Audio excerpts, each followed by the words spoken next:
I was not able to put a thumbnail before I went live. I'm driving live with a sealed, airtight bottle to my right. What an interesting, long, never-ending day today at work has been. I feel like I gotta be careful because of how tired I am just by looking down into the screen with the level of fatigue I have. I fear sleep may snatch me away, and oh boy, then I'll have that viral moment. What was I thinking about today as like a concept? I didn't do my usual like, hey, political news and start scrolling and scrolling. Yes, a few things popped up, absolutely, that caught my attention. Things for another day, Right now, this is something that I've talked about for a very long time, especially when, I guess, how do I put this? When it was decided that I was not going to be in the large part of the community. Hello to you. I can't say your name correctly, but I see Alyssa there, and I know an Alyssa. I say hello unto thee. So I'm going to rant about something I think everybody can connect with, right? Politics, we're not all going to connect. Forget that for a moment. What I've been thinking about, because I've been looking up the data, I've been watching other people that have better resources and better minds at their beck and call to discuss something like loneliness and depression in the modern day. Now, I think there's enough such a video because I think we have maybe a great silent majority of people of various ages. People in my age bracket. It is you? No, wait. Hold on. Let me get a good look at you. Oh my God. Sweetheart, it's good to see you. I miss you. Okay. Yeah, I'm sure. You know what? I don't care if that was cringe. Okay. This is my best Trump version. But Alyssa, you are one of the best people. Literally, there are no people better than the best. Who is you, Alyssa? Thank you for joining me on this very strange rant. I'm going to find myself. Hold on. Got to make sure everything in my passenger side doesn't fall. So, okay. The stats are pretty wild as I'm seeing them, right? And there's a lot of really, really stupid buzzword I'm using right here that I wanted to avoid. There are toxic areas that are alluring. They attract the weak, the vulnerable, the angry. For the woman's side and the male side. There's this show, to me, it was more like a short, kind of an epic drama movie. And if you're not familiar with it, I highly recommend it, even though I can prepare you to be absolutely dissatisfied with the ending. But despite that, you will be forced on a journey of facing reality. This show, 4 episodes long, I think they're almost an hour each. Almost, maybe, don't quote me. Adolescence. To me, this show, Adolescence, is a reflection and a commentary of exactly where we've all brought ourselves to be over the span of since the internet had AOL chat rooms to present day. And it shows what a perversion it's become. I don't have any intention to romanticize any parts during the internet journey. I am of an age group where I am definitely starting to feel like I'm the out of touch one because I can't talk in emoji. If you watch the show Adolescence, the way it just uses the idea of what Instagram and other platforms, like they name drop them, does to these kids and Snapchat. And it shows you how children these days and teenagers, think of yourself right now, if you can, as a teenager. Think of all the confusion you went through, but you had your friends. I can romanticize my middle school, elementary school. It was great. I would never trade it for a damn thing. I loved it. I would trade my soul to experience it again, even knowing I'd lose my memory of it. I loved my life growing up. Technology was nowhere near what it is now. But now here we are, and this show forces you to see what it's like to look through that lens. And we have characters that are very just all too real. We have, I guess, a protagonist or antagonist based on your worldview who has no sense of self, completely and utterly insecure.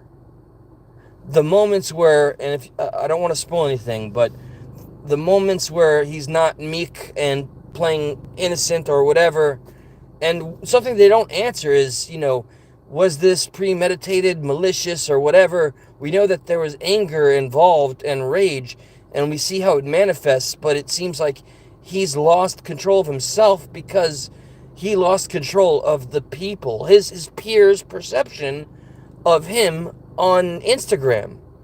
And it was absolutely frightening. Alyssa, did you see it? I highly recommend it.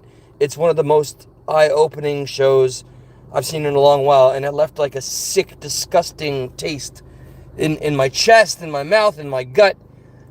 So you find yourself at first like hoping this innocent child that is being accused of a heinous crime didn't do it. You're feeling for the family. You're feeling for everybody that's been impacted. You are, and they very delicately handle the victim. You don't really get to know the victim. You get little bits and pieces. I need to retitle this about my thoughts on Netflix's Adolescence. You get bits and pieces of a personality. You get a description vaguely from people that knew her. One person in particular that, like, literally lost her shit, crashed out, and went and beat somebody up out of complete anger. Felt like that the victim, this girl, was the only person that ever saw her.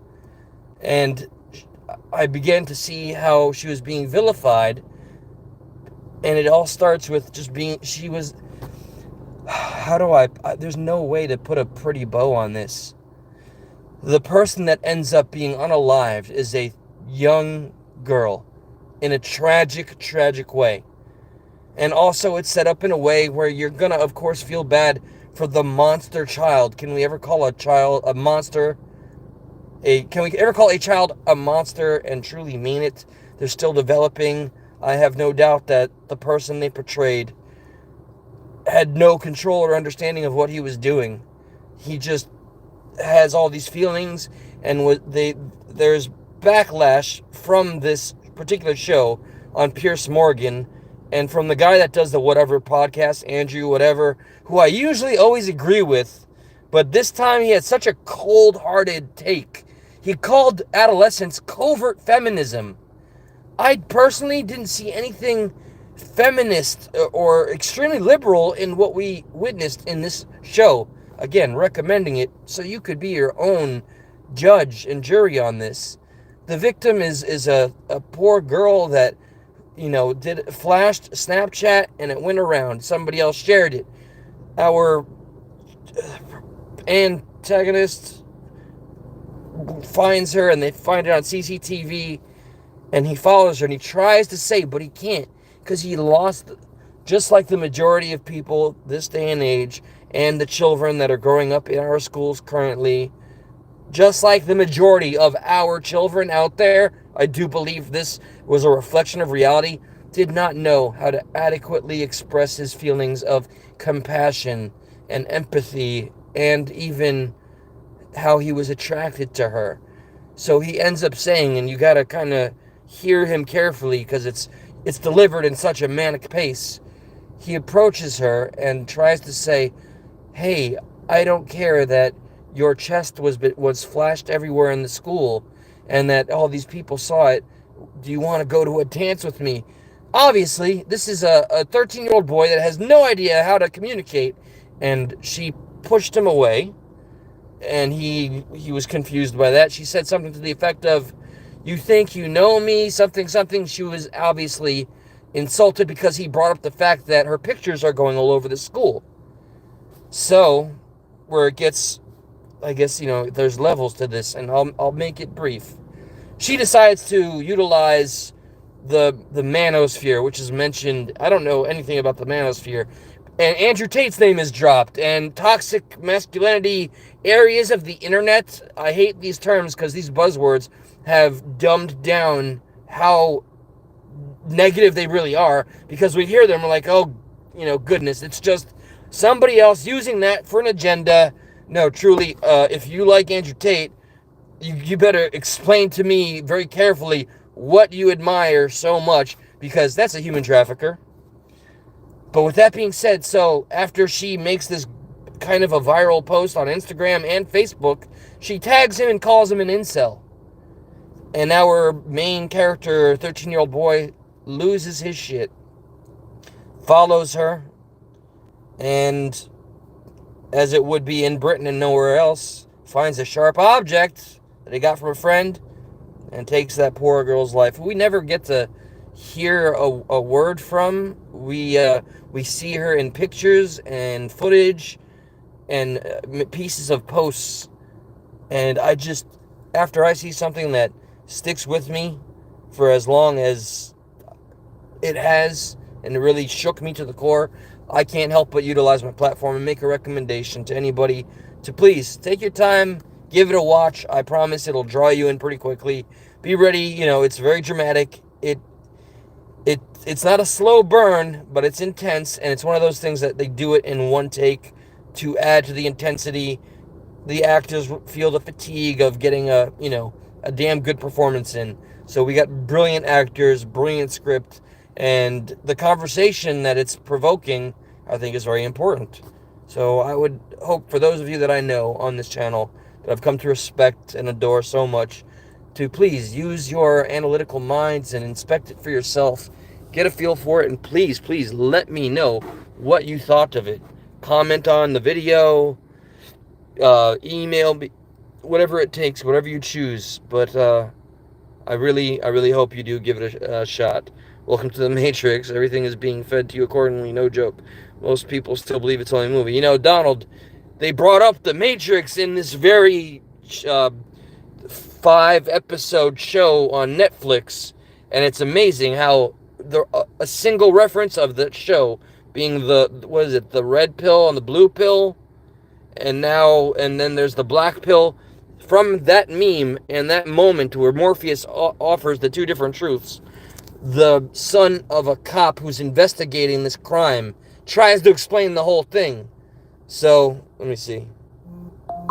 Hey, well, with all truth, I truly believe that, Rob, I truly believe that it is something that everybody could benefit from, and I hope it creates not only the conversations I've seen with the pundits and all the usual suspects, people that have agendas. I hope it creates conversations in the households with families, opens up the dialogues between children and their parents, and parents got to stop feeding the social media market and get off of that shit and stop making sure your children are policed on there and liked and keep them surfaced in reality, please. And I make this such a cheesy point over and over. I don't care if it's cheesy, man.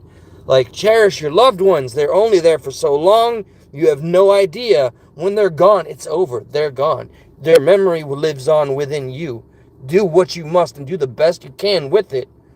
But to honor it, it has nothing to do with immortalizing them on the fucking internet. You live your life. That's how you honor anybody's passing. You live your life to the fullest, and you get experiences that you feel proud of and they'd be proud of. So yes, again, I'm going to retitle the title itself, Netflix's The Adolescence. It's crazy, man, because it's real. That's it. Good night. Take care. Thank you.